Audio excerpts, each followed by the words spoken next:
Good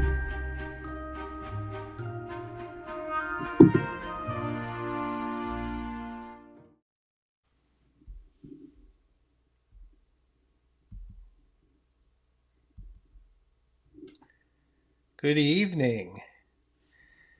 Good evening and welcome to our little corner of YouTube where we talk about fountain pens, inks, journals and journaling, and just about anything and everything that will keep you inspired.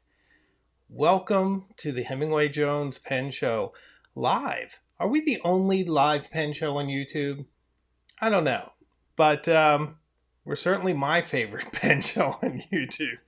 The only one I know about. So we have a really fun show in store this evening. We're going to talk about a lot of different things, a lot of interesting things. But before I start, I'd like to thank all of the channel's members. Thank you guys. I know you hear it from me a lot, but it really means a lot that you're here. If you'd like to join this channel, membership is available. It should be at the bottom. Or you can go to www.youtube.com/HemingwayJones/join. We would love to have you behind the not behind the camera. You're not quite, well, yeah, sometimes you're behind the camera.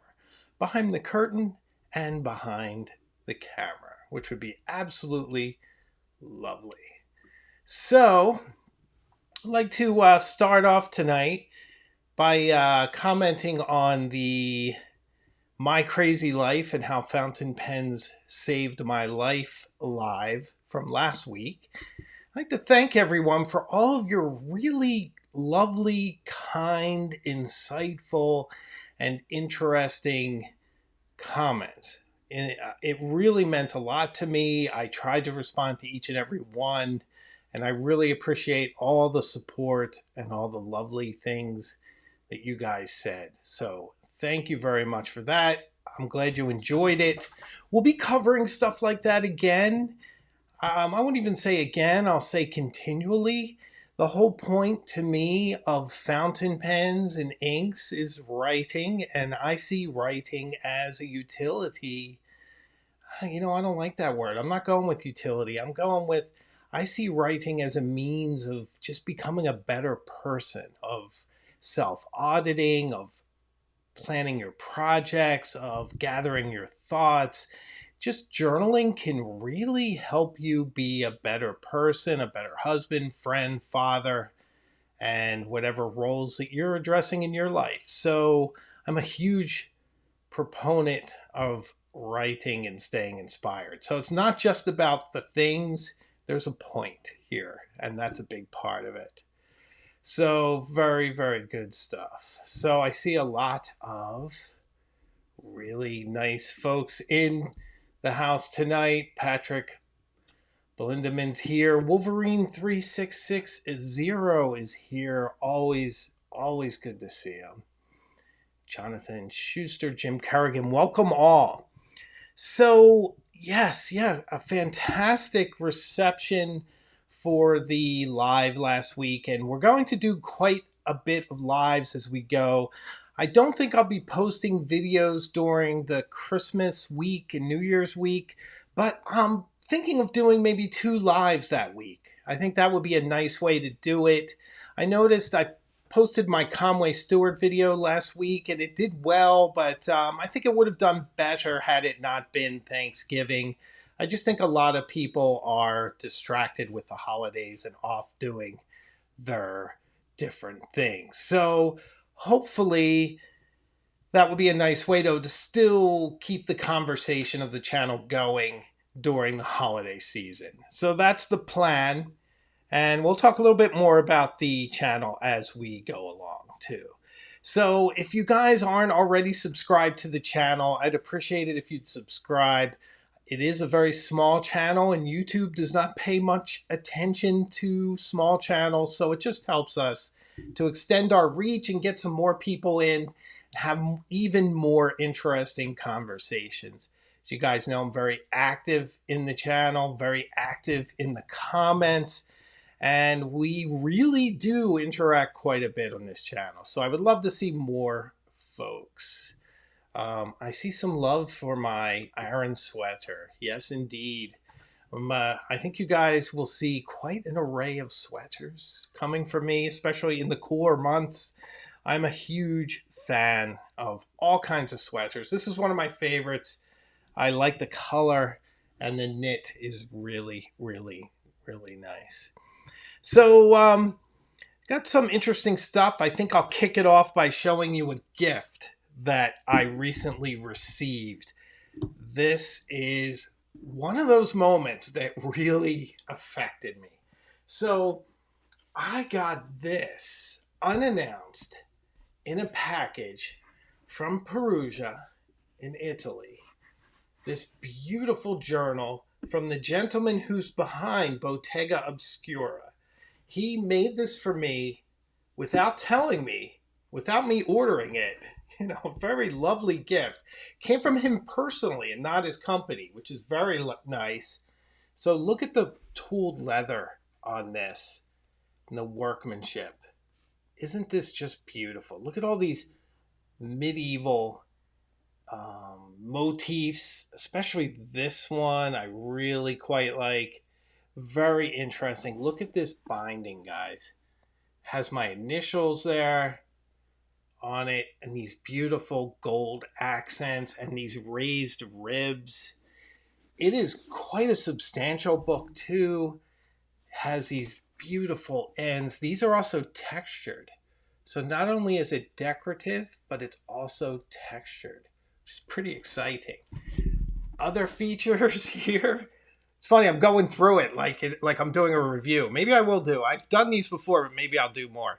Look at this paper that he puts here. It's just absolutely beautiful. The binding work is fantastic. You have here the leather bookmark. I did start it. Here's the other thing. You know, synchronicity and chance. The universe is chaotic. It can do anything at any time.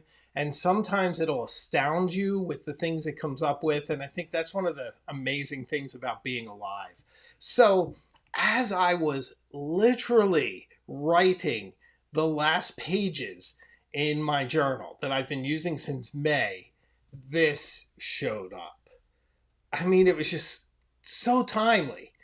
And I'm just so over the moon about it. Here's the back, even more medieval motifs. And slightly lighter paper this time. Oh, he wrote me a letter too, which is really nice. But lighter paper, very nice. I kept his, oh, I'm sorry guys. I hate when I hit the mic. That's the one thing. I wish I could do something about the mic, but I want to keep his note. Just absolutely lovely gift. Definitely fits in with the channel. So this is my journal right now. And let's get into some technicalities while we're speaking about this, about journaling. I've been using this one. I want to compare them for you. I've been using this one since May. Also has my initials on it, obviously made by the same company. Although I paid for this one. It's lovely to get this for free. This was a fantastic journal to use. It was easy to carry around. It's very beautiful. It has that same medieval look, incredible binding. But it was it's a little bit more of a chore to write in. You're definitely writing with intent. And I found myself writing smaller and using a lot more fines and extra fines and cramming the words in. This feels so leisurely in comparison. With this, I feel like I have such a broad canvas to use. And I almost feel a bit more relaxed using it. You know, I journal often in the evenings as I'm watching television with my wife, or we're talking, or what have you. And I'm being careful not to show you what I've written. But I mean, having this kind of real estate to write with is just a joy. And you can even have I find you can have better handwriting because you have more space for your handwriting. So I'm really psyched about this. And consequently, I have this one too, which I believe I bought this one. So once this is done, I'll have another one. So I'm pretty excited about that. So an absolutely lovely gift from the gentleman who makes these Bottega Obscura over on Etsy.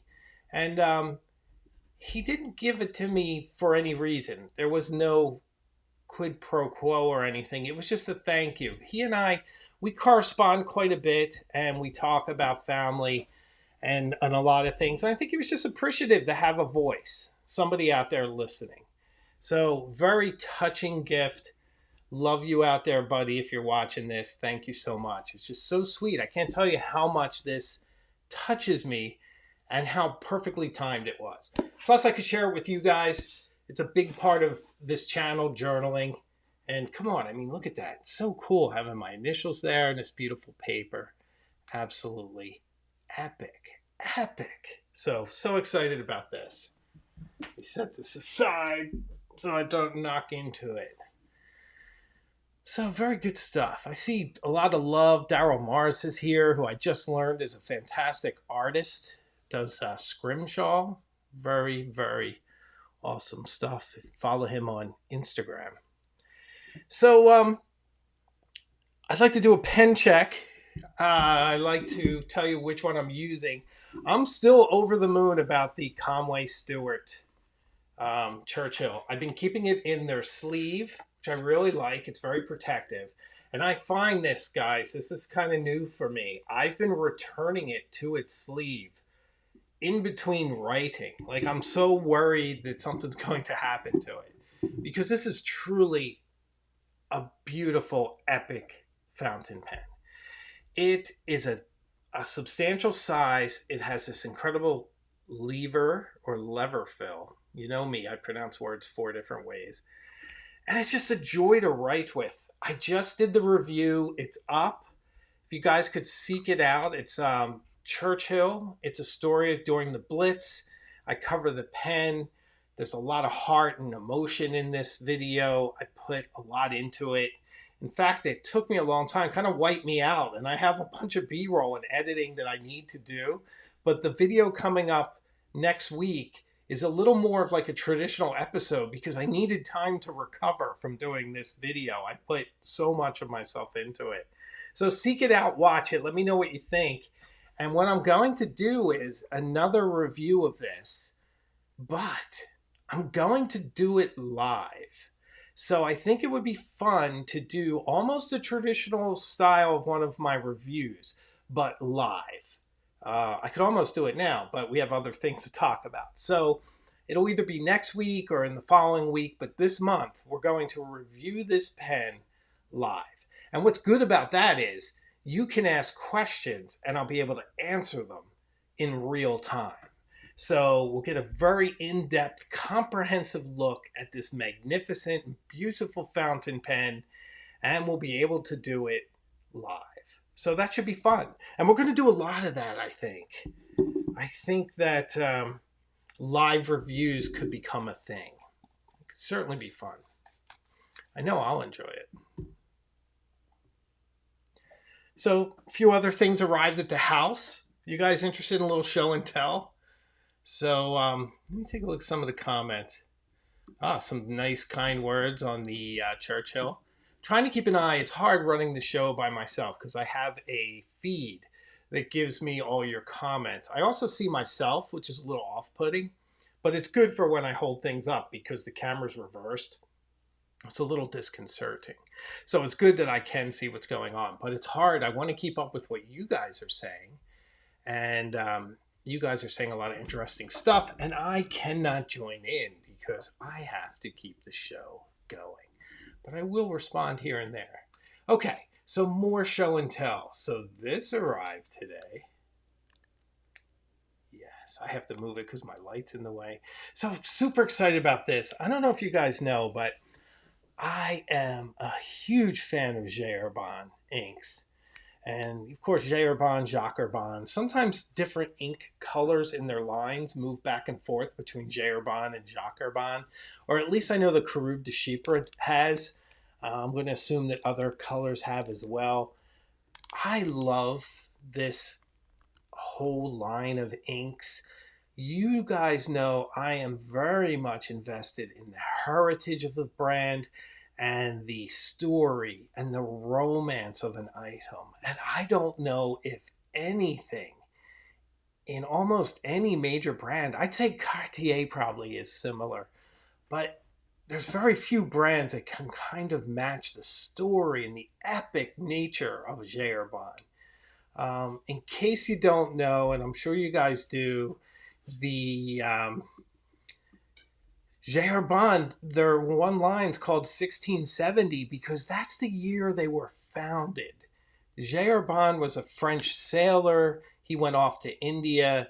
He found some recipes for dyes. He also started with sealing waxes, and that's why their caps have that wax around them, or at least the look. I never actually scraped it to see if it was actual wax, but I'm assuming it is. I mean, that's the whole origin of the brand. But they definitely, he brought back all these ink colors. Now, certainly not the ones they're doing now, but the original ones. And they had a really famous iron gall ink back, 200 years ago. And Napoleon used their ink, and just so many other people through time. I've been using their inks since I've been writing with fountain pens, for 30 years. Plus, you see them in like A Good Year, which is one of my favorite movies.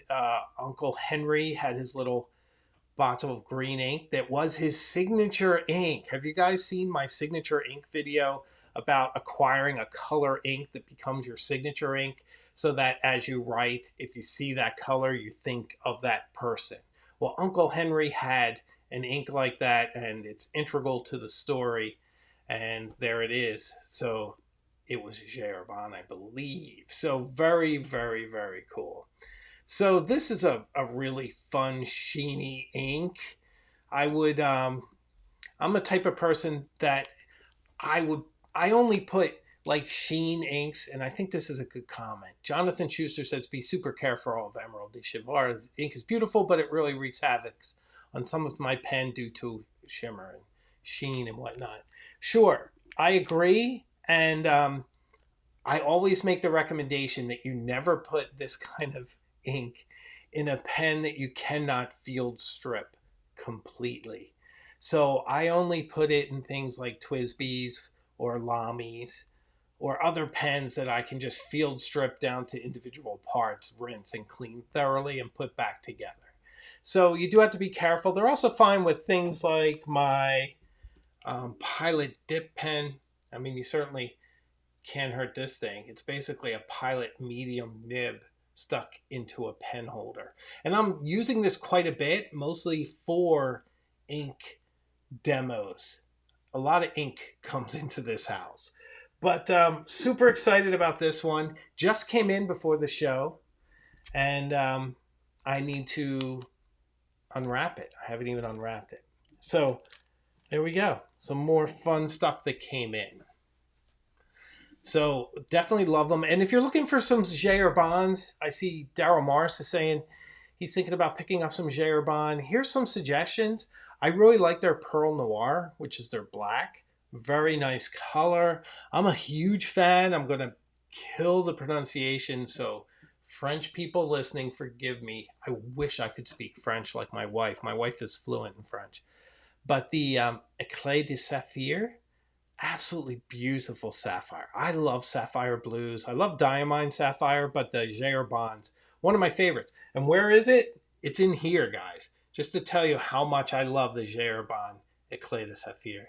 It's in here all the time. And I have it in my Egyptomania. I have it in a lot of my pens. So when I fill from the inkwell, it's Jaeger-Bond. I sound like I'm sponsored by them. I should be sponsored by them, but, I'm not. I just really like them.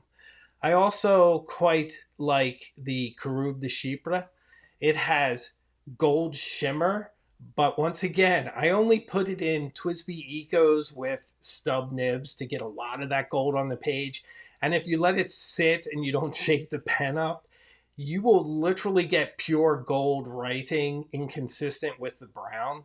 So you have to ask yourself if that's something you want to go through. What I find often with these inks, as much as I like them, I sort of get tired. I get burned out on them because it's a lot of work shaking a pen before you use it. And plus, I don't know, maybe if the cap comes off, you end up painting the wall or something. So it's a bit of a process. But it is fun. It is fantastic for doing things like, if you're writing a letter or some holiday stuff. That's always really nice. In fact, we do a little tradition in this house where there's a little elf. And the elf doesn't watch my daughter. We don't give her any delusions of observation that there's some supernatural elf that's watching her every move. We don't we don't do that. We like her to be independent, not have feelings that anybody's watching her, except for her mom and dad and teachers, right? But what our elf does do is move around the house and leave her notes.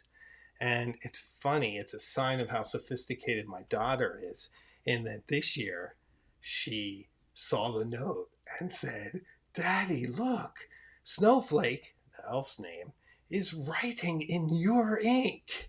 And I'm like, oh man, this kid. So she's like this close to putting it together.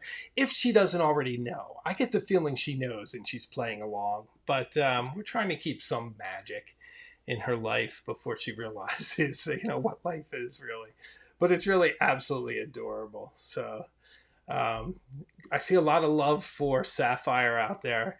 Simon is a big fan. So definitely good stuff. Kaylee is pointing out the fact that we had trolls. I think it means we've arrived. If people think we're valuable enough to troll, then I think that means we're finally getting the recognition we deserve. We few, we happy few. So very good stuff. I have some more show and tell, if you guys don't mind. And then we're going to get into some of what the program's about. Excuse me. You know me and my voice. So, this is fun. You guys know I'm into pocket knives as well, right? Like I always carry my Benchmade bailout with M4 steel and aluminum sides. Use this for cutting Amazon boxes and for chores around the house. Well, this is a Civi knife, or Civi. Comes in a little case. Super fun. Are you guys ready for this? Look at this. So this is it. It's a flipper. Oh, didn't do a very good job. So it works like that. Once again, it would be good for cutting up knives and things, but not knives, boxes, but it's going in a drawer. This is a collectible. So this has a fun story behind it. This is called the Desert Warrior. So it was supposed to be the Desert Warrior, and they had a typo over at HQ. Is it Knife HQ? HQ Knives? I forget the name of the company, but they have a YouTube channel too. So the typo was dessert instead of desert. So they decided to produce the knife as a dessert warrior. So it's super charming and super fun. And I have a feeling I'm not going to own it for long, because generally when stuff like this comes in the house, it ends up in my wife's possession. But isn't it charming and fun? So nice little pocket knife. Couldn't resist it. It's just so fun. It looks like a donut. Who wouldn't love a pocket knife that looks like a donut? It actually looks really functional too. It's a shame I can't use it. It's just too nice to use. Too fun. So I thought you would appreciate that. Oh, Blade HQ. Simon, thank you. Where would I be without you? This is why I need a co-host. I need a fact checker for things that I'm trying to remember in live time. So I'm glad you guys are out there. So it's Blade HQ. So thank you for that. And this is where you can get it. Not sponsored. I bought this. Just make that very clear. So, but I'm super excited about it. It's a lot of fun and really charming. Gino Pagnani says it looks like ice cream sprinkles. Truly. It's really fun. It's got a nice light weight. So I think it is really, really cool. Have a few other things. Well, I have one other thing to show you, but let's get into the program a little. Actually, it looks like we're halfway through the hour. I'm trying to keep these to an hour. I say that all the time. Never really happens. But If you've joined in the interim, I do want to mention that there are memberships available for the channel. So I'd love you guys to join if you haven't. And if you've been watching me and you haven't subscribed, please subscribe because it definitely helps a small channel like mine. And we'd love to reach more people, especially you if you're watching, even if you're hate watching. If you're a critic of mine, that's all the more reason to subscribe. I listen to people. I don't mind people who don't like the channel if it makes sense. I get a lot of criticisms that are really general, and you can just tell like people just don't like me. And if you don't like somebody, you just don't like them. But it's not very helpful, for me. If somebody says something like your music is annoying in your videos, or it's too loud or something, well, okay, then I might look at it and go, is it too loud? Or sometimes it's what your television set up or your phone. Well, your phone should play it generically, but your TV can definitely mess it up. I try to take criticism constructively, and I have very thick skin. So, I mean, I'm a guy from Philadelphia. It's really hard to insult me. Most of the time, I'm laughing when I see stuff. And I also sort of see people who troll me a bit as a sign that I've arrived. When you're popular enough or noticeable enough to be hated in a way, it means that you've accomplished something. But if I just get mean comments with really not rooted in anything specific or factual, it doesn't have any effect at all. It just makes them look small. So anyway, so if you're out there and you're watching this right now and you're like, this guy, I can't take this guy, give me specifics and I'll consider it. So very, very good stuff. So, okay, we were talking recently about our pen collections and what we do with them and how we feel about them. And it got me into this whole idea of like, the pen miser. And with watching the heat miser and the freeze miser, it really got me thinking about the pen miser. If you guys don't know it, you really should. There's really some fantastic videos out there. If you see, which one is it? It's A Year Without a Santa Claus with the heat miser and the freeze miser. So what is the pen miser? Well, in my opinion, the pen miser are those of us that are acquiring pens and we're holding on to them. We're not really using them. We're not getting the sun on them. We're not getting them out in the field. We're not integrating them into our lives. And yet we can't part with the pen, and we're sort of collecting them like a dragon collects gold. And we're just going to sit on top of the hoard and we're going to breathe fire at anyone who goes anywhere near it. So that's the pen miser. And I think we're all somewhat guilty of this. And I would say I am specifically guilty of this. And like most things, I am going to rationalize my way out of it. Like for me, in a way, I get these pens that I don't really bond with. And what I've done historically is I've given them away. I've never resold a pen, but maybe I should. But mostly I just give them away. And I've built big collections and given it all away. I think I once was down to like 12 fountain pens at one point. Because I was really using my 149 almost every day. And all the other ones were just add-ons. So I had around 12. And then, at the height, I was somewhat over 100. So I gave away a lot of pens of all different sorts, from vintage to modern to all sorts of things. Oh, I see Avec is here. Avec, nice to see you, my friend. Always a pleasure. So, yeah, all these fountain pens and holding on to them. And right now, the reason I do is that I'm afraid I'm going to need it. That I'm going to want a certain pen for the channel. And that's why I'm holding on to them. But there are pens that I could part with tomorrow. And I'm going to tell you some of them. I'm not going to be... Have you ever seen...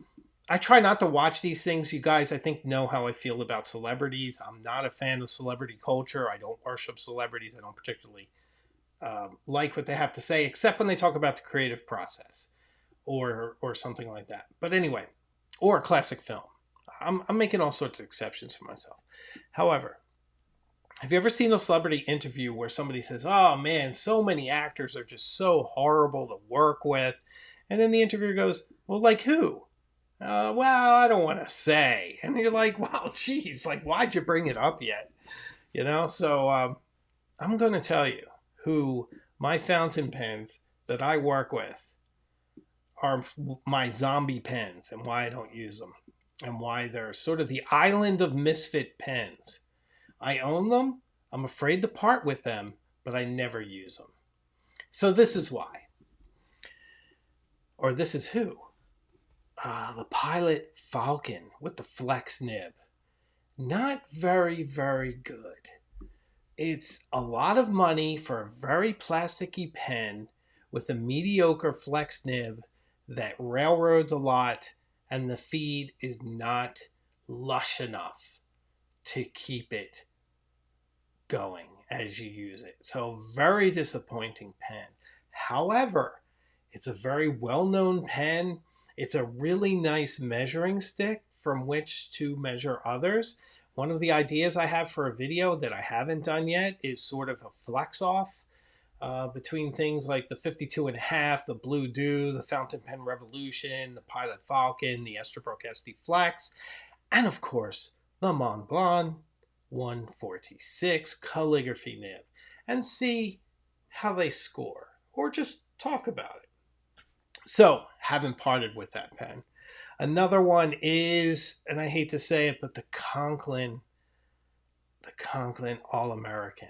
It's just too big, too thick, and I just don't enjoy it as much as I do the Durograph. Not the Durograph. Durograph is a... No, it is a Durograph. Whew, I was thinking a Duofold. Yeah, I enjoy the Durograph much more. So that's one. And then I have a cross apogee. It's the same thing. It's always sort of let me down. It actually has a brilliant nib, and I really like the styling. But the cap doesn't like to stay on when you post it. And it has a feed that was leaking that I just replaced. But I haven't been bold enough yet to fill it and try it. And mostly because I don't want to be disappointed. That cross apogee is one of my oldest pens. So Wolfseat Witch says that she likes the Pilot 912 better with the ebonite feed. Yeah, see, I probably need to get out there and really think about it and maybe sell that one and use it to purchase something else or whatever. But I'm afraid that I might need it for the channel. So that makes me hold on to things like the Pen Miser. So I see some love. I'm going to put this up because I don't want just my voice to be the only one. So Pomaster says, my Falcon doesn't railroad, but I agree about the plastic feel. Well, yeah, maybe you have better luck than I. Even with Konpeki, I was having that issue. So very interesting. So yeah. So that's one. Another one. I don't know, what is another one? I'm trying to think because there are a lot of use. A lot of my vintage pens just sit there. I pull them out on occasion. I have a lot of Esterbrook J's. I don't use them anymore. I actually love the modern Esterbrooks. And I haven't reached for an old J in a while. The stainless steel nibs on the Esterbrook J's, the ancient ones, are not as fun to me as I once thought they were. So I haven't been using any of those. I have like 4 of those. What I tend to reach for instead is like my my Pelican M200. That has an incredible stainless steel nib that feels like a gold nib. So, and it also has that vintagey feel. Now, Wolfseat Witch says that she's a pen miser. I know that about you. You have like 6 times as many pens as I do. I've noticed that virtually any pen I talk about, you tell me about the 4 different ones that you have in that iteration. So I would love to see your collection sometime. I mean, it's really impressive when we have conversations. So I'll put that up there. Whoops, see, it's the wrong way. There we go. So fantastic comment. So really, really good stuff. I see a lot of love for the Falcon. Yeah, Ali J, I don't want to get you off something that you might want to try. I think that pens, it's a unique experience. I think it's valuable to learn someone's aesthetic, like mine. If you get to know what I like, what I don't like, then you can also work on that through the opposite, right? Kind of like, well, Hemingway likes that, so I'll probably hate it. So it can be valuable that way too. But personally, the Falcon it just isn't as flexy as you would expect. It's nearly $200. Pilot is a brand I love.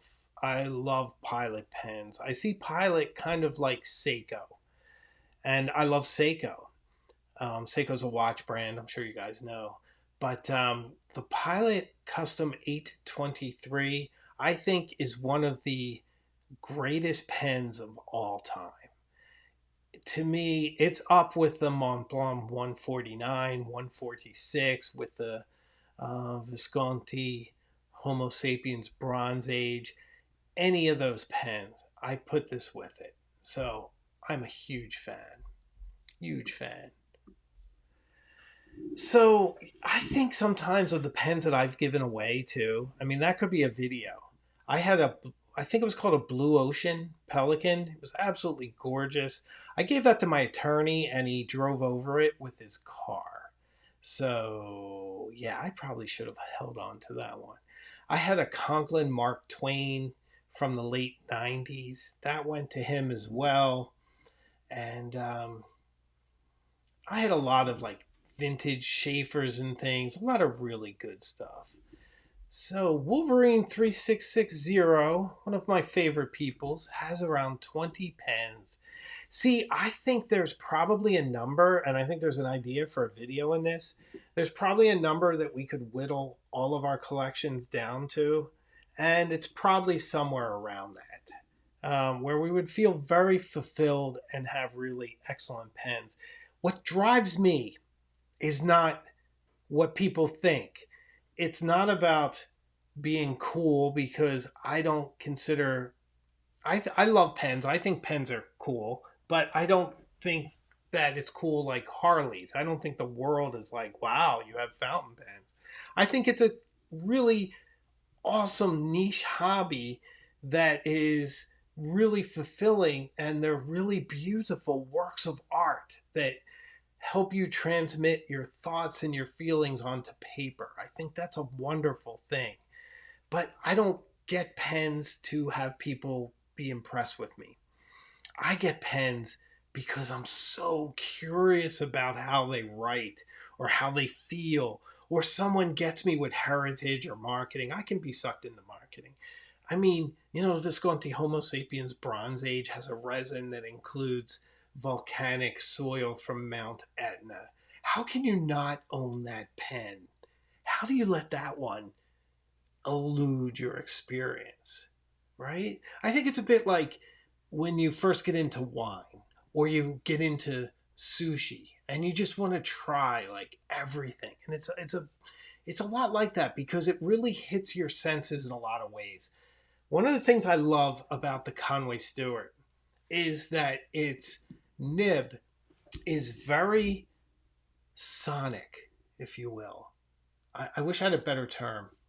It makes this incredible scribing noise. I that word I searched for when I did the video on Conway Stewart, because you think when you crush your T's with a fountain pen, some of them a nice one, it makes that like noise.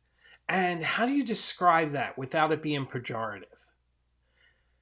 If you say it's a scratching noise, that sounds pejorative, because scratching implies, you have this beautiful fountain pen, you think it's going to scratch, or it's going to scratch something. So that seemed pejorative to me. So I didn't use that term. And I kept thinking, well, screech, scratch, but scribe. Scribe was a good word. Now it's a little archaic, but if you have a better word, and I think you know what I'm talking about, it's a noise that your nib makes when it's gliding along on paper and it's making that incredibly nice um, scribing noise. You shouldn't use the same word when you're defining it. But yes, so that is impressive in that some pens are so smooth and wet, they have no sound whatsoever. Like my Schaefer Legacy has such a luscious feed. It puts so much ink down in this troweling pool of shiny obsidian as you go if you're writing in black. And it's a joy. It's an ice skating rink. In a way, it's slightly out of control, which is part of the fun. But it doesn't give you the sense of hearing. There's also a bit of smell if the inks have a certain odor. Some have bad odors, but most have, pleasing odors for the most part. Some pens are stinky. Um, I'm trying to think which ones. I think the fountain pen revolution has an interesting stinkiness to it. I think some of the glues or whatnot do it. Most other pens don't, but some do. But it's definitely it engages you on many levels because when you're writing, even if you're writing something banal, you're still being kind of creative, right? If you're writing a grocery list, we in this corner of the internet where we talk about fountain pens are probably writing, bread with a really nice Spencerian bee or a Palmer bee or something like that. You're conscious of it. So I think it really engages you on many levels. Did I go off on another tangent? I think I did. But you guys seem to be having fun. I'm reading your comments here. So very good stuff. So, yeah, I think that I'm probably going to part with some pens soon. And maybe I'll put it back into the channel and try to have some other pens come in. That might be a fun way to do it. Poemaster says I have a bionic nose. Noodlers are revolting to me, sadly. I can't think of a Noodler's ink that I can smell. I have a few. Oh, Sextus Pompeius is here. Has a 52.5 that's stinky. That's a problem, my friend. I quite like mine. Mine does not smell, fortunately. I actually have mine right here. It's not inked currently, but I normally put J or Bond. So I have this like pen case that suits it, by the way. How much does this suit each other? Take a look at this. So this pen case has the same sort of pattern on it as the Waterman 52.5. This, by the way, is a paintbrush of a pen. It's about 100 years old. It's a decent size. It's very elegant. I don't know if you can see. I'll try to show you. But look at that. It's so flexy. It's like you're painting your words. It's so enjoyable. The only other nib I have that feels like this is the Mont Blanc Egyptomania. Feels exactly like it, but doesn't have the line variation, which is strange. I really don't understand that, but it's still such a pleasant writing experience with that other pen too. So isn't this perfect? It's a perfect combination. I think that's a fountain pen revolution case too, by the way. But it's just true. Oh, Michael Evans says that Ranga pens smell too, I hear. Yeah, I have one in ebonite and it doesn't smell. It was made with fountain pen revolution, but it's possible. That's for sure. So lots of good stuff. Oh, Sextus Pompeius makes a good comment about the 52.5. He says they would be perfect if they held more ink. Truly. But that's why you need a Waterman 52, which has similar properties, but holds much more ink. So, yeah, I agree entirely. I don't know about you, my friend, but my Waterman 52 and a half in a journal like the one I showed earlier. Oh, excuse me. It's this way. In a journal like this, I could probably maybe fill up these 2 pages with the Waterman 52 and a half. But remember, it's 100 years old. So ink wasn't a problem in those days. If you ran out of ink, you had this sitting on your desk. And if you were out and about, you probably had a friend who had it sitting on their desk. And you probably didn't mind so much what the colors were. Everyone was probably using black, you know. And blue and black came about because people were lazy and they just put it in there and it mixed, you know. We all know that. So super, super fun stuff there. But I recommend the Waterman 52 and a half to every fountain pen fan of any sort. It's just that brilliant. So really good stuff there. So yeah, I feel badly for my Misfit pens because they're not doing what I think fountain pens should be doing, which is out in the world, being taken on adventures, getting sun on them, journaling in a park, journaling in a library, journaling in a museum, all the places that you've seen me journal. I start to feel bad for them, like they need to go live their lives. So, yeah, it's super fun though. So, I've been thinking about another thing, heritage brands. We spoke about Jaeger and how it's 350 years old and how it's been made in France. I believe its headquarters are in Paris, but they're certainly in France, have been for 350 years. So that story has continuity. Some pen brands, the thread gets broken. Things happen, brands go bankrupt. And I think some are resurrected more successfully than others in regards to respect for their heritage. So I feel like a brand like Esterbrook is completely loyal and within the spirit of their original pens. It's one of the things I love about Esterbrook.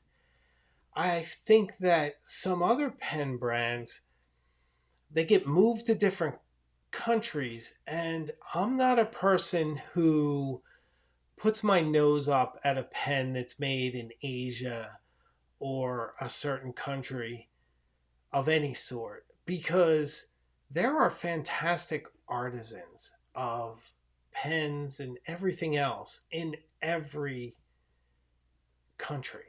So it's really ridiculous and short sighted to fault a certain country for anything that it makes. Whose fault it is the company that's not requiring certain specs for manufacturing.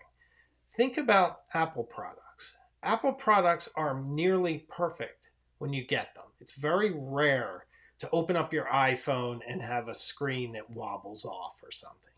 Sure, it happens, but it's extremely rare. And that's because the quality control is at a very high level and they're built to specs that are demanded by the manufacturer. But where are they built? They're built in China. So they have fantastic manufacturing there.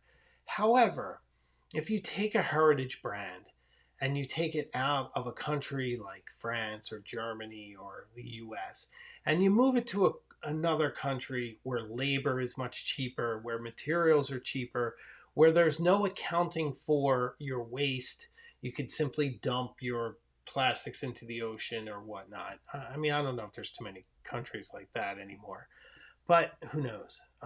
Not my specialty, international commerce and waste disposal. So, you know, take that with a grain of salt. However, when it's done to just squeeze as much margin out and sell it as cheaply as possible to its minimal spec, that's when I feel like the brand has lost me. And I'm going to go out of pens because I can't really think of a pen that's done it. Although I do hear that some like cross pens aren't made in Rhode Island anymore. They used to be made in Rhode Island. I think they're made elsewhere, but I don't know specifically where, so I don't want to cast aspersions. But I'll tell you who I will cast aspersions at. Filson. Filson's a company I really like. I wear a lot of Filson products, wool Mackinaws.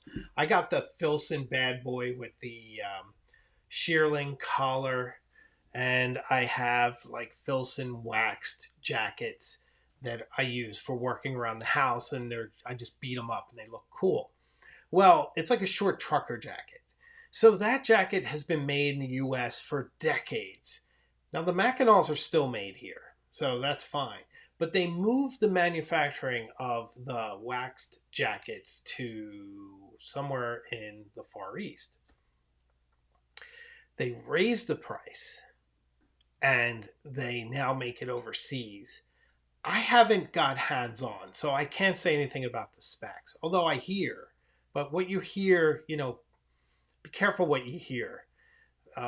Pen groups, jacket groups, forums. Forums are echo chambers. There's leading voices that are sort of like the bullies of the forums. And I say this as someone who started out in forums and still has a lot of affection for the forums that I'm involved in. So there are these bullies, and there's those that parrot their line, and it becomes an echo chamber. So take that with a grain of salt. But I do hear that the specs aren't up to where they should be. So if you're moving something off seas, just to squeeze as much margin, then you're raising the price. You've severed that thread for me. And there's other companies like Flint and Tinder that make a wax trucker jacket that's brilliant, and I think it's $250, whereas the Filson is $4. So why would you pay $400 for something, or maybe it's $350? I think it's knocking on $4. Why would you pay that when it's made in the Far East with minimal labor controls and whatnot, when you could get something made in the US that's probably made by the people that used to make the Filson one for $100 or more cheaper? So that's what I say. I'm not one of these let me qualify. I was about to say I'm not one of these people that are buy only in America and that sort of thing. But there's something to be said for buying within your community, wherever that is, because you want to strengthen your local economy wherever you are. But I'm not one who thinks that other countries can't make superior products, because they certainly can. I mean, all you need to do is look at American cars and compare them to other countries. Americans, we don't make good cars. We make a lot of good stuff. Cars are not one of them. So, so I think for me with heritage brands, it's important that they either gather up the pieces and continue the story, or change the story in an interesting way to make it very compelling, or else I think the thread gets severed entirely. I think Conway Stewart did a great job. The company ran into trouble, I believe in 2014. It went into administration, which is a British word for bankruptcy. And the British Bespoke Pens bought it, or is it Bespoke British Pens? I always get that confused. But they bought it, they reconstituted it, they bought all the specs, they bought all the parts, they bought all the diagrams, everything. And now they make them bespoke. As you order it, it's assembled for you and put together. That's awesome. That keeps a continuity. And watch my review. It's out there. If you haven't seen it, it's the most personal thing I've ever done, that Conway Stewart review. Mixing the story of Churchill in the early days of the Blitz, how he led despite his own crippling anxiety and depression that he had from time to time, how he inspired the people of London to keep going. There were fears that the people of London might take their anger out on Churchill. There were a lot of possibilities, but he knew what he had to do, and he went out there despite the burden he was carrying. And I think that's true for so many of us, that we work our jobs, whatever our jobs are, day in and day out, and we hide our anxiety, we hide our pain, and we carry on because we must. Because if we don't, no one will, and our families need to be taken care of. And we're all doing it, men, women, young people, all of us. We're doing our duty in quiet ways. And that's why I have a lot of faith in people, because people are tremendously strong, dealing with a lot of things, getting through their life, and looking for oases of beauty to just relax in. For some people, it might be watching a football game. For me, it's seeing the light glint off a golden nib of a fountain pen, a really lovely executed paragraph in a nice unbroken cursive. Those are the beautiful moments that transcend me from my struggles. It's sort of that moment when the boulder rolls down the hill and Sisyphus has to go down to start pushing it back up, right? Isn't that what it was Camus, right? In the Myth of Sisyphus, didn't he write that? I'm going way back, so I'm sure my fact checkers will let me know. But so very, very, very, very important for me to get that out there, that people do tremendous things and you never know what's behind. Nom de Plume says the Churchill Review is a fine production. Thoroughly enjoyed it. Thank you very much, my friend. I really appreciate that. It was the first time that what I had in my head came out in the end exactly as I wanted it. But it was a lot of work, like sourcing B-roll and finding just the right music and the right balance. And I wanted to be really respectful. I didn't want to cross any lines. So I was very careful how I did it. But I wanted to show a story about humanity and a story about people's struggle and how you can do tremendous things even while battling inner darkness.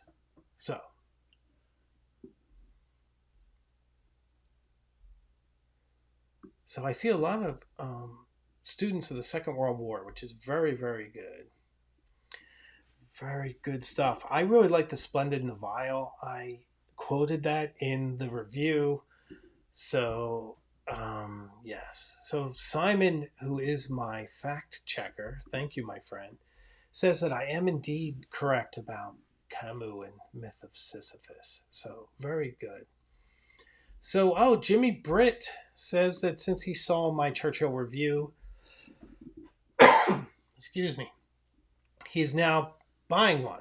It's a fantastic pen. Excuse me, guys.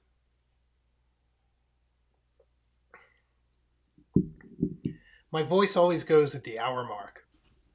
It's really funny. So, what I was saying earlier is that either next week or sometime very soon, I am going to review this like a traditional fountain pen review live so that you guys can ask questions in live time and we can really talk about it and really get into it. And I think that'll be a lot of fun. So it'll be a nice, say, like companion piece to the Churchill video. It'll be straightforward, live review of this great pen. And you guys can ask any question you want, and we'll give you immediate feedback, which is brilliant. Should be super helpful. So I promised you one more show and tell. They might recognize this. Does anybody get sucked into jet pen videos the way I do? I know you guys must. Come on. I need to feel seen here. So anytime I'm watching YouTube and the jet pens comes up, they show all their incredible Japanese stationery, and I get sucked in. So that happened, and I bought this really cool pen case, and I've been carrying this for work. So I want to kind of tell you some of the stuff I have in here. I think you'll really appreciate it. Um, this is a pencil sharpener. So charming. Now, what is this a pencil sharpener for, guys? For this. Do you know how your highlighters always get disgusting after a few, sometimes your first use, your highlighter gets really terrible? Look at this. It's a highlighter pencil. It never gets disgusting. And if it ever did get dirty, you could just sharpen it. So it's a highlighter pencil. And it's as good as any highlighter you've ever seen. It's so brilliant. I love this so much. I'm seeing a lot of love for jet pens out there. I almost want to do a YouTube video where I talk about how much I love jet pens, but it would just be like fawning fanboy stuff. But fountain. This is not a fountain pen. This is a highlighter pencil, guys. Awesome. So that. Then this. Do you know what this is? Look at this. This is so awesome. So you take this off, you push these down, and you get scissors. That's so cool. It's so fun, guys. And these scissors are sharp, and they're effective, and they work awesome. And they're the same dimension as a pen. Look at these things. They are brilliant. Just absolutely brilliant. Do you want to see that again? So you take the cap off. You have these little sliders here. You pull those down. They make finger loops. And then you have scissors. Oh, I love these. I think actually I might buy a bunch of these. These would be perfect Christmas presents for random people. So keep that in mind. Glue stick. I hate to lick envelopes. So it gets blue when it's ready to go and it has glue. You just push it down until it turns blue. And it seals very tightly, but it's glue stick. So you never need lick another envelope. So I hope you don't mind this show and tell, guys. I know it's a little basic, but it's so fun for me. Nice metric transparent ruler. Great for measuring nib sizes and things, although I need a caliper. But super great. Also a nice notepad in here. And then the piece de resistance. We're going to be doing a video soon on this. The Platinum Preppy, which I sort of look at as similar to the Pilot Kakuno or Kakuno, depending on how good at Japanese you are, which I am not. So 2 entry-level pens that are absolutely brilliant. Which one do you like better? I like the Pilot better, but I do like this. It's charming, it's beautiful, and it's in my little bag. So it's kind of like a backup to my backup. So I always have multiple fountain pens around me. Even in my office, I have whatever pen I'm carrying that I always post on my Instagram. So you can find me at Hemingway_Jones on Instagram. And I always post the pen I'm using that day, and I do an HJ pen check hashtag. And so I always have that pen, and then I have my Kaweco Lilliput, and I have the hover pen on my desk.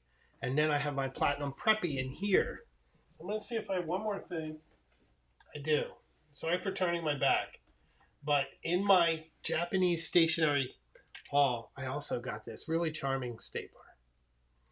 So small enough that you can always have a stapler with you too. It's very, very, very, very cute stuff. And I'm seeing a lot of love. Mara, how are you? Nice to see you. A lot of love for the Japanese stationery. Here it is. Love it, you guys. So much. Makes me so happy. This little stapler. And everything else. And what do I use the most out of all of it? The scissors. I use the scissors a lot because my daughter's always doing crafts. So when I pitch in, I need my own scissors. And the highlighter pencil is brilliant. I've only used it once or twice, but I really like it. So, Ooh, here's some advice from Dave Terry. If I eyedrop the Preppy, they hold a ton of ink. I need to find the silicone.